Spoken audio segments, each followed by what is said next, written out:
Hey, I want to thank you for joining me today. I am so glad that you're here. You know, these videos, what they're supposed to be all about is us taking a few moments just to kind of take our mask off, to share about our week and what God is doing in it. And you know, that's my prayer for this, is that these will be words of encouragement to you, that will challenge you, that will help you go deeper in your faith and walk with Jesus.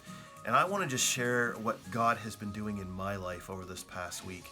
You know, this past week for me has been an awful week. And I don't say that to kind of elicit some kind of response from you, because the truth is we all have weeks like that once in a while, don't we? And it feels like for me, this week was one of those weeks that just kind of got hijacked and went to places that I didn't want it to go this week. You know, I'm embarrassed to admit this, but I spent some days this week angry at some things that I allowed to get underneath my skin. And I spent some days this week, you know, in some sadness and sorrow because of some of the things that are going on in my life. And I spent some time, if I'm going to be really brutally honest, you know, thinking about some things and taking some time to brood on some things that really didn't deserve the amount of thinking and brooding that I did on them. Does that make sense? I think we've all been through that from time to time. And you know, an evaluation of some of these things that have been going on in my life, I couldn't help but notice that there's a side of it that's personal, without a doubt, but there's also a side of it that's, you know, work related. But there's also, you know, a third side to this that kind of has emerged over the last few weeks of everything that's going on in the world that is kind of weighing us down. You know, I've been grieving with most of Nova Scotia with the events that happened over the last couple of weeks. And you know, I have friends that are struggling through some situations themselves that I'm grieving with them on. And, you know, there's a helplessness to those kind of situations that weighs a person down as well and affects us more than I think we know in the midst of everything that's going on. And if we're going to check in today with each other and kind of evaluate our weeks, I just got to tell you, I'm disappointed in my last week. I'm disappointed that I allowed some of those things that shouldn't have been allowed to get underneath my skin and stay there way too long. I'm disappointed that I dwelled on some things that didn't deserve it. I'm disappointed in the helpless feelings that I allowed to overwhelm me this week. And yet, you know what's funny in the midst of this? You know, actually, I kind of laughed as I was kind of evaluating this yesterday and preparing for this video, is that, you know, this is kind of life. This is part of living everyday life. In fact, I would be willing to bet that there's not probably one person that's listening to this video that can't look back over their last, you know, week or 2 weeks or 3 weeks and find something that they wouldn't say, you know, I wish I could erase that. Or think of something and say, man, I wish I could go back and live in that moment again, right?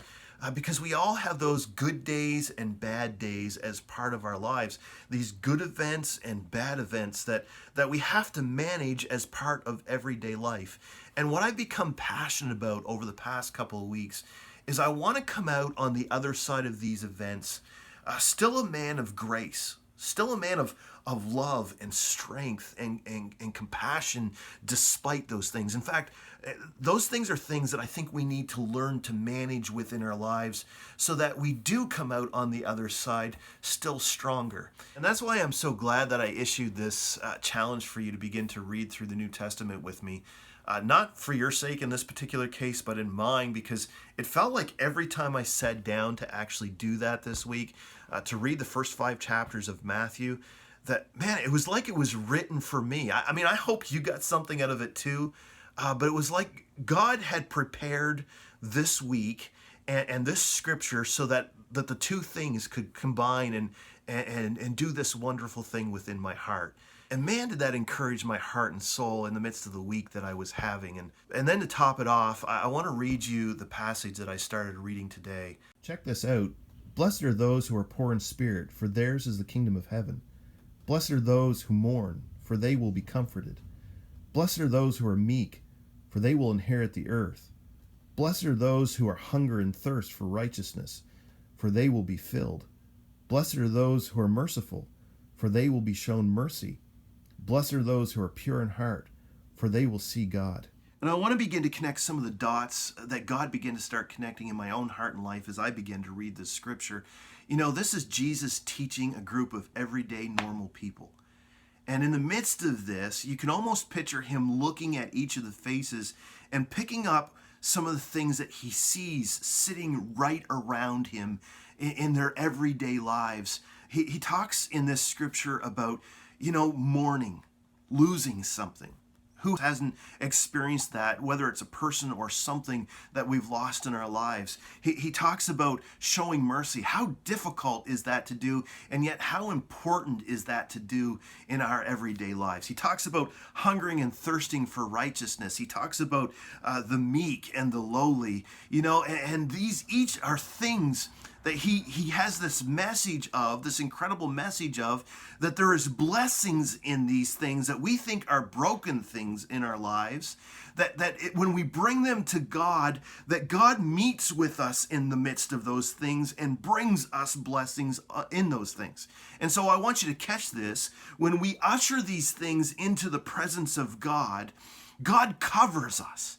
I mean, it's this absolutely incredible message that really kind of begins to kick our butts, that says this, that, in the midst of my week and everything that went wrong, and I want to say this, I know that I have a really good life and I have so many things to thank God for, and I'm not pretending that I had the worst week ever to be experienced by a human being, because that's just not true. And yet in the midst of my mistakes and my victories and the fact that I made it through, there is no doubt in my mind whatsoever, there is no argument whatsoever that God didn't keep my head above water this past week. That God didn't meet me in the middle of my week and love me despite my week. That God is not still in this moment helping me to learn and grow from last week, because I need to learn and grow from last week to be able to manage the things that I'm going to face this week, because some of the same things are going to come this week, and I'm going to face some of the same trials. And in the midst of them, I want to still continue to come out on top. And what I'm about to say next is going to sound probably crazy weird to some of you. But the words that I found were whispered in the back of my head as I was reading this scripture was this: Kevin, I'm not looking for perfection from you. I'm not looking for all the right words. I'm not looking for you to be the best. I'm looking for you. Now, that may be totally meaningless to you, but in the things that I went through this week, it was absolutely everything that I needed to hear. That God wanted me, with all my holes and with all my struggles and with all my victories and with all my disappointments and all the ways in which I disappointed him, that those things neither scared him away, nor were they the kind of things that he would leave me in the midst of. But they're the kind of things that he calls me out of. Let me ask you today to do me a little favor. If you could identify with anything that I just shared, would you drop me a little note and share what God has been doing in your life? I'd love to hear from you, because my name is Kevin, and I want to go deeper. I want to invite you to join me on that journey.